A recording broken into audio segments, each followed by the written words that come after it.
Hello everyone, welcome back to the channel. Today I want to talk about some breaking developments that have the potential to reshape regional security dynamics, the reports of a US and Pakistan attack on Afghanistan, and what this might mean for the future. This is a complex and evolving story, so I'll walk you through what is known, what's possible, and what could happen next. Overnight, explosions were heard in Kabul, triggering alarm and speculation across the region. Local media captured the sounds of gunfire and blast reverberations in multiple districts. The Taliban government acknowledged the explosions and launched investigations, stating that they have not yet confirmed the causes or extent of damage. Reports quickly emerged that Pakistan may have conducted airstrikes targeting Taliban Pakistan. TTP leadership, possibly the TTP head Noor Wali Mehsud. This follows Islamabad's long-standing accusations that the Afghan Taliban have allowed Pakistani militants safe havens on Afghan soil. It's important to note that, as of now, there is no widely confirmed evidence that the United States directly participated in these strikes inside Afghanistan.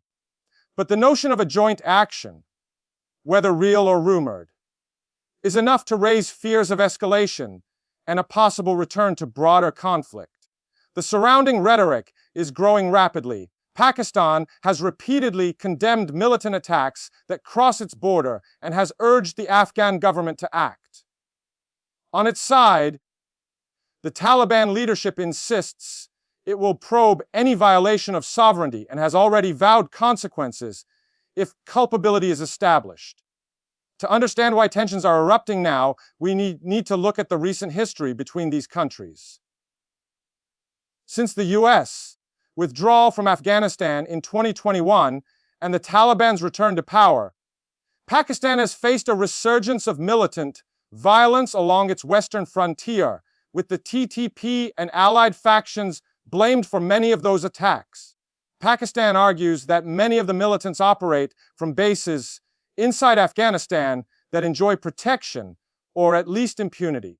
Tensions have boiled over in recent months, with Islamabad accusing Kabul of failing to control militant groups that cross over the border.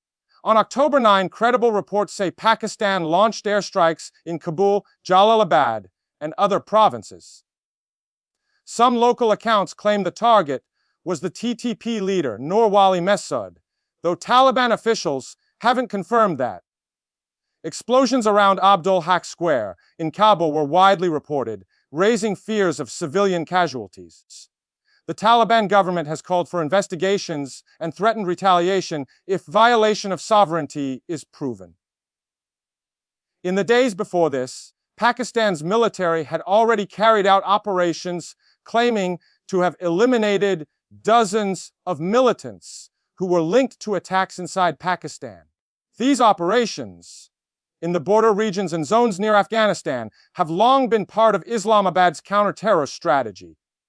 One was the US involved.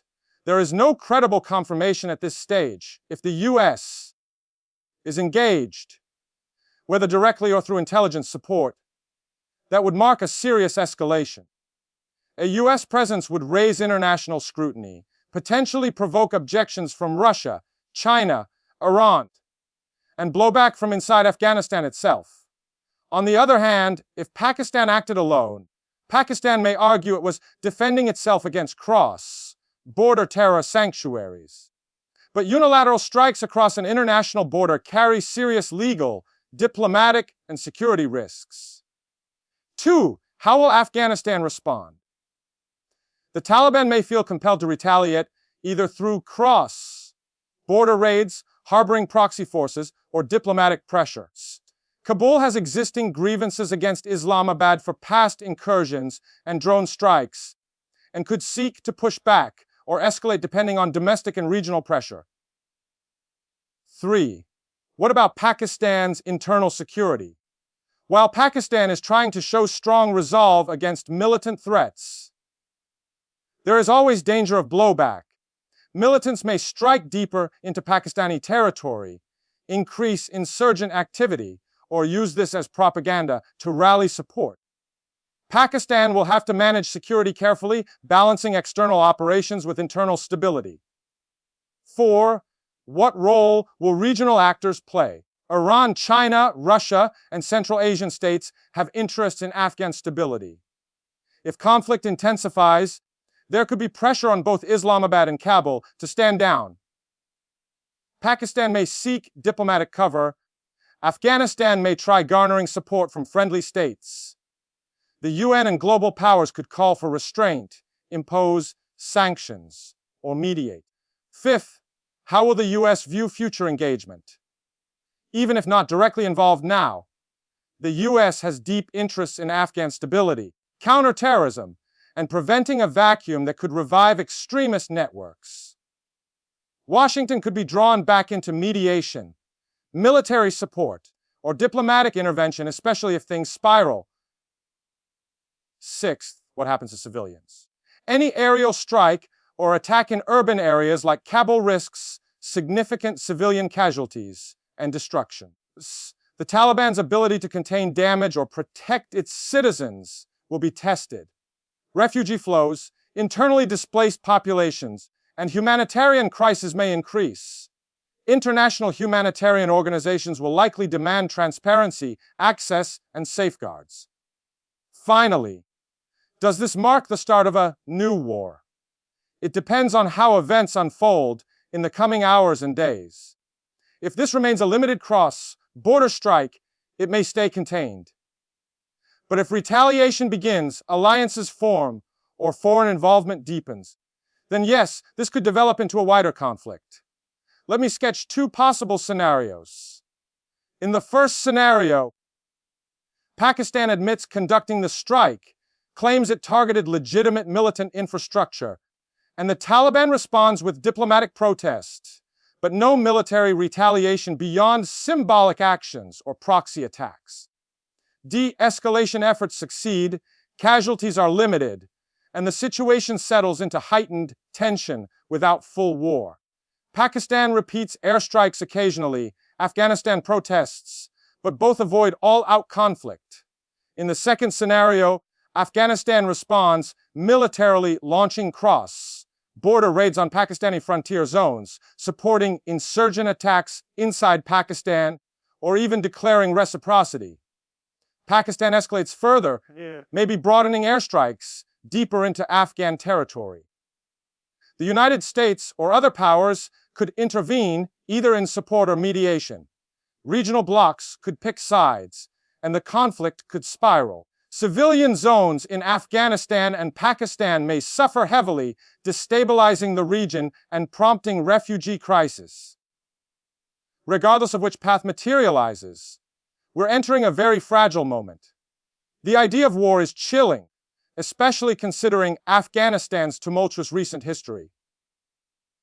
The region is already burdened with economic stress, political instability, and humanitarian challenges. Another conflict could derail reconstruction, undermine global counterterror goals, and magnify suffering. If you're watching this, keep an eye on independent reporting in the next 24 to 48 hours. Verification of casualties. Statements from Islamabad. Statements from Kabul. Any evidence of US involvement. Diplomatic moves by China, Russia, Iran, or Pakistan's neighbors. And responses from Afghanistan's military wings or opposition groups. Those developments will give us clearer signals about how deep this might go. To sum up, we saw explosive attacks in Kabul overnight. Pakistan is accused of conducting airstrikes, possibly targeting TTP leadership. Afghanistan is investigating and promises consequences. The US involvement is unconfirmed, and the stage is set for escalation or restraint. Whether this becomes a narrow, contained action or blossoms into a full-blown war depends on decisions made in Islamabad, Kabul, and beyond in coming hours. Thank you for staying with me through this deep dive. I'll keep updates coming as the story develops. If you want follow-up analysis on specific aspects, Pakistan's military doctrine, Afghan response options, US foreign policy angles, or humanitarian consequences. Just say the word.